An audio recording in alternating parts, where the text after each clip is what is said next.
James Holder, Fryfield TV, in association with Macklin's Gym Marbella. With me, I've got Adrian Martin. We're on the undercard, I would say, today of Wadley Camacho v Danny Cousins at York on July the 16th.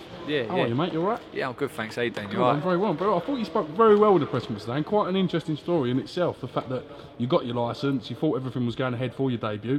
You then sort of declared that you had ADHD to the sort of the body, the governing body, the board, and then you sort of had to go on sort of all kinds of tests. Could you elaborate a little bit on that for me, please? Yeah, well, basically, it all started on. I thought it was all going through sweet. Well, when I did my medical, we said if you've got any sort of medical conditions, anything like depression, anything, I was like, no, but I have ADHD. It's like, probably best to just note it anyway.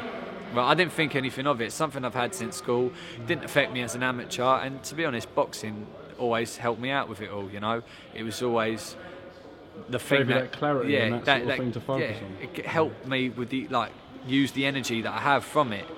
So boxing really worked wonders for me. But the board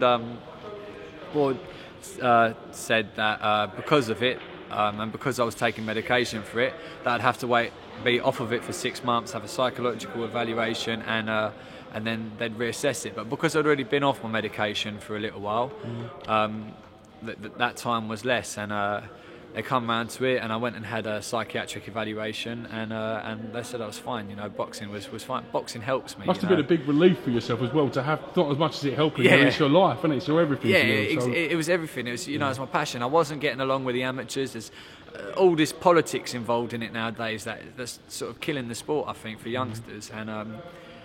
And it was my time to turn pro, my time to shine, and there's like, boom, I've got this big barrier to overcome, something that I didn't think would cause anything. But we got good news. 6 days before I was scheduled to fight, I got a call saying that I was cleared to box. I was medically cleared, and boom, from there I was straight into my car out all to my mates' houses and got all selling the tickets as many out. tickets as you can. I did. I was lucky. I think I sold something like 65 in 6 days, 20 of which were ringside. So I was fortunate enough. I even made a few £100. And covered your opponent in 6 days. So fair play. And we got an opponent. He was a strong geezer. My first opponent. He was having his debut as well.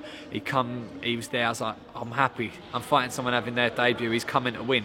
So I was like, right, I've got to be on my game, and I just, something came out of me. I'd been chucked by some idiot, some girl, fucking bit before that, and my mind was just like, oh, I just got to destroy. But I went in there and I boxed the best I felt, A little while after that, I think that was in November. Then in March, I had my second fight, and my opponent changed within like 4 or 5 days' notice, and I had to lose 3 kilos. But I managed to get the weight off, got down to 68.9 kilos, and boxed him. Now I didn't have the energy to step on him as much as I would have done, but classy performance, and I got the win, pretty comfortably. I never lost the round. How much do you know about the fight you're in with on July the 16th? What can you tell me at this point? What Steve Goodwin told you, more to the point? Well, he's strong. Right, he's durable, really tough. He's not the fastest. Not the hardest puncher, but he's very tough, and he's going game. to hold the centre of the ring. He's going to try and put it on you a bit. Yeah, he'll walk you down, and he keep walking at you. He boxed some tough opponents, He boxed Ben Hall, took Ben Hall the distance, and he's current Southern Area champion Simon Matcham. Tough lad. Beat a lad I know from Brentwood. He beat Chris Ajadua. Nice lad, Chris. Yeah, real nice lad, and I've got a lot of respect for him. I always looked up to him, sort of. He used to box for Brentwood as well, and so things have been going right. I've got a good following. I've got good friends behind me. I've got a good girlfriend who looks after me. My parents look after me at home. I've got good sponsors that are helping me out. So things are going in the right direction. So from having like a disaster story at the start to now, it's all starting to fall together.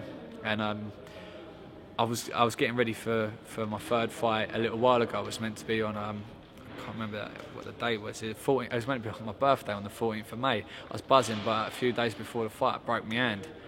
I was gutted. I was really gutted. Getting the opportunity to fight on your birthdays, you get a win on your birthday. It's great. But everything happens for a reason, though. So I wasn't. One of them things, isn't it? I wasn't in a real positive mindset anyway. I was training hard and everything, but I was lifting big weights in the gym. I think weightlifting's important in boxing, if you do it right, and that and the strength I got from that played into my ego a little bit, and I was getting in wars all the time and boxing a bit stupid. And I was going in there with big boys, so I felt how tough it is, and then I got into a better mindset, listened to my coach more. Joe Taylor, he coached me as an amateur. He's got good story to tell. He's had some real good amateur champions. He had both the Dignams, some of the sharpest lads. Danny was probably one of the best boxers I've ever been in the ring with. He had John McDermott win the English title as well in the pros, and his son was 3-0, I think, in the pros as well, Joe Boy, and he was mustard. So I remember his boy fighting, yeah. I remember Joe Taylor fighting. Yeah, he's good.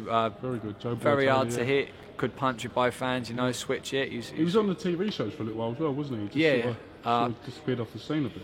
Yeah, I think sometimes life takes over, and you have to make hard choices that you don't want to make. Yeah. I think with Joe coaching me, I'm going to go as far as I possibly can go, and we'll see where that goes in time.